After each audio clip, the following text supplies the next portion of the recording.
Lanjut ke metode average-nya. Kalau metode average jadi kan rata-rata antara jumlah nilai persediaan dibandingkan dengan jumlah unit yang dimiliki oleh perusahaan. Sehingga kita bisa mengambil rata-rata harga pokok dari si persediaan yang dimiliki. Untuk menghitung average masih sama menggunakan dua sistem, perpetual dan periodok. Nah, untuk perpetual di sini datanya sama seperti yang tadi ya. Persediaan awal 10 unit harganya 100 dengan dikalikan sehingga jumlah nilai persediaannya tanggal 1 Januari 1000. Lalu tanggal 15 April ada pembelian 20 unit harganya 110, soalnya dari yang sini ya. Jadi semuanya soalnya sama, penyelesaiannya yang berbeda. 20 unit kali 110 totalnya 2200. Nah, pada saat kita akan memasukkan ke kolom total, kita hitung dulu. Kita ikuti langkah-langkah yang di sini. Yang langkah awal ini tadi sudah. Yang kedua itu jumlahkan unit persediaan awal dan pembelian. Seperti di sini kita menjumlahkan unitnya dulu 10 unit ditambah 20 unit. Sehingga di sini total unitnya 30. Dan yang langkah ketiganya jumlahkan total persediaan awal dan pembelian. Jumlahkan total persediaan yang ini 1000 ditambah total yang pembelian 2200 sehingga jumlahnya 3200. Untuk menghitung harga pokok yang harga per unitnya kita tinggal membagi antara 3200 ini ya, yang keempat, bagi antara jumlah total dengan jumlah unit. Bagi antara 3200 dibagi 30 dapat 107. Maka harga per unitnya itu 107. Ini menggunakan metode average. Lanjut ke transaksi pembelian yang keduanya, 30 unit harganya 120 jika dikalikan dapat 3600. Tinggal ditambahkan pada saat mengisi kolom total, tambahkan dulu jumlah unitnya. Berarti di sini persediaan per tanggal 24 tinggal menjumlahkan unit yang 30 ini tambah dengan unit yang dibeli 30 dapat 60 unit. Sedangkan untuk totalnya 3200 ditambah 3600 dapat 6800. Lalu dibagi 6800 dibagi 60 dapat 113. Yang pembelian ketiga juga sama, 40 unit dengan harga per unitnya 130. Dikalikan dulu dapat 5200.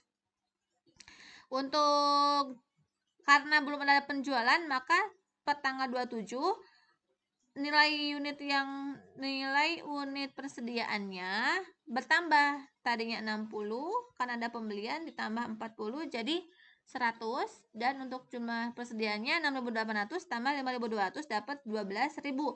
Lalu dibagi antara total ini 12000 dibagi 100 dapat 120. Nah, pada saat di tanggal 28 ketika terjadi transaksi penjualan, maka kita tinggal mengeluarkan jumlah unit yang terjual sebanyak 55 dari jumlah persediaan yang ada. Jumlah persediaan yang adanya 100, dikeluarkan 55 unit. Harga per unit yang kita gunakan itu harga rata-rata terakhir, berarti yang 120. Dengan harga HPP-nya, harga per unitnya 120 dikalikan dapat 6600. Maka untuk di penjualan ini harga pokoknya sebesar 6600. Karena di sini jumlah persediaannya tidak terjual semua, maka akan ada persediaan yang tersisa. Dari jumlah 100 ini dikurangi dengan jumlah persediaan terjual dapat 45 unit.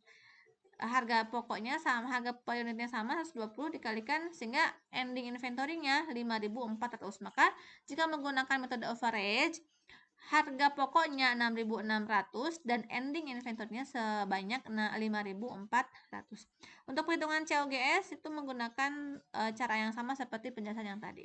Nah, dari dua metode yang kita gunakan tersebut ada sedikit perbedaan antara metode FIFO dan metode average. Jika di sini ini data penjualan ya, datanya sudah ditentukan di ilustrasinya. Jadi harga jual kalau yang tadi berarti 250. Bentar. Nah, untuk tadi ada sedikit koreksi ya, untuk harga jualnya 209 dengan jumlah unit yang dijual 55. Maka pada saat kita membuat laporan laba ruginya, kita menjumlahkan jumlah penjualannya itu 55 unit kali 209 dapat 11.000. Nah, untuk beginning inventory-nya seperti yang tadi ya, yang kalau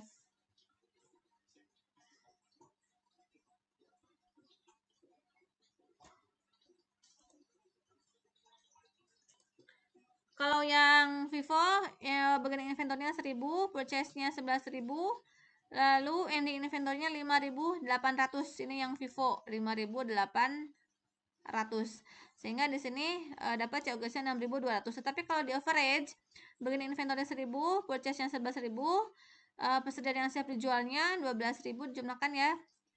Lalu dikurangi dengan ending inventory. Ending inventory menggunakan average 5.400 yang ini nih, 5.400. Maka di sini kita bisa menghitung COGS-nya dengan menjumlahkan yang 12.000 ini dikurangi 5.800 dapat 6.200. Untuk sales revenue dikurangi dengan COGS dapat gross profit 5.300 dan dikurangi dengan operating expense-nya 2.000 sehingga laba sebelum pajaknya 3.300. Untuk beban pajaknya 30%, tinggal dikali 30% dikali 3.300 sehingga menghasilkan net income-nya 2.310. Sedangkan di average tadi COGS yang dihasilkan 6.600 karena ending inventory-nya 5.400. Untuk menghitung gross profit, kita kurangkan antara sales revenue yang 11.500 dikurangi dengan COGS 6.600 dapat 4.900. Dari gross profit ini dikurangi dengan beban-beban sebanyak 2.000 sehingga dihasilkan laba bersih sebelum pajak 2.900. Nah, perolehan laba ini yang menjadi dasar penetapan pajak. Karena pajaknya 30%, maka kita tinggal mengalihkan tarif pajak 30% ini dikalikan dengan jumlah laba bersih sebelum pajaknya 2.900. Dapatlah di sini beban pajaknya 870 sehingga di net income-nya itu 2030. Nah, jika dilihat dari metode FIFO dan average dalam perhitungan persediaan dan pengaruhnya terhadap perpajakan, untuk persediaan menggunakan FIFO itu memiliki nilai yang lebih besar si penilaiannya dibandingkan dengan metode average. Kita bisa dibandingkan dari perhitungan ending inventory ini. Kalau FIFO itu kan ending inventory 5.800 lebih besar dibandingkan perhitungan menggunakan average yang sebesar 5.400.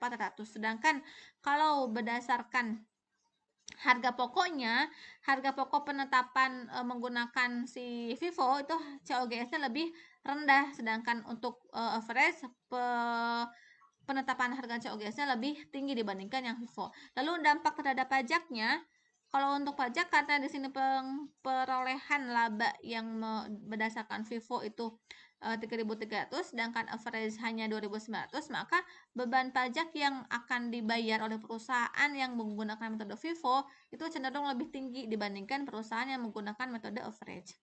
Demikian pengaruh dampak yang ditimbulkan dari penggunaan metode FIFO dan average baik dari sisi persediaannya, COGS dan pajaknya. Lalu untuk terakhir di sini kita perbandingan penyusunan laporan keuangan antara perusahaan jasa dan perusahaan dagang. Siklus akuntansi yang digunakan dalam membuat laporan keuangan itu sama saja baik perusahaan dagang, manufaktur ataupun jasa. Yang membedakan dari rincian laporan keuangannya itu lebih ada yang simple, ada yang sedang, dan ada yang ribet. Nah, kalau untuk yang perusahaan jasa, laporan laba ruginya yang ada sedikit perbedaan dalam penyusunan laporan.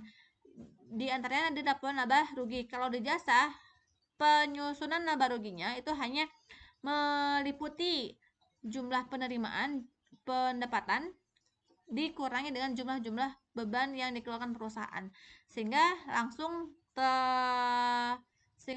diperoleh net income dengan mengurangi jumlah pendapatan dengan jumlah bebannya, dapat langsung net income. Tetapi kalau di perusahaan dagang itu rinciannya lebih banyak lagi. Untuk si revenue-nya kita harus menjumlahkan antara jumlah penjualan, ada diskon tidak, ada retur tidak. Kalau sepertinya ada, maka si jumlah sales ini dikurangi dulu dengan sales diskon dan dikurangi lagi dengan sales return sehingga menghasilkan net sales. Lalu dari hasil revenue ini dikurangi dengan COGS. COGS-nya juga ini menggunakan periodik ya. Periodik. Kalau menggunakan perpetual langsung seperti yang tadi yang ini. Masukkan aja langsung ke COGS-nya.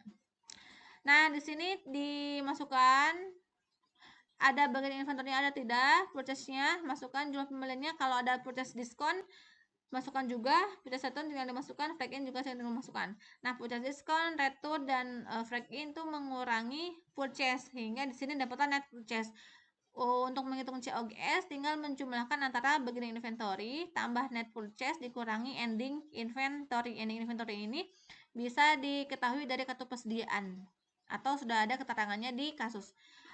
Dapatlah COGS sekian. Lalu net sales dikurangi COGS dapat gross profit. Gross profit ini dikurangi dengan beban-beban dapat net income. Jadi penyusunan laporan keuangan antara perusahaan jasa dan perusahaan dagang itu ada perbedaan dalam pelaporan barunya. Demikian untuk penjelasan perusahaan dagang. Terima kasih. Assalamualaikum warahmatullahi wabarakatuh.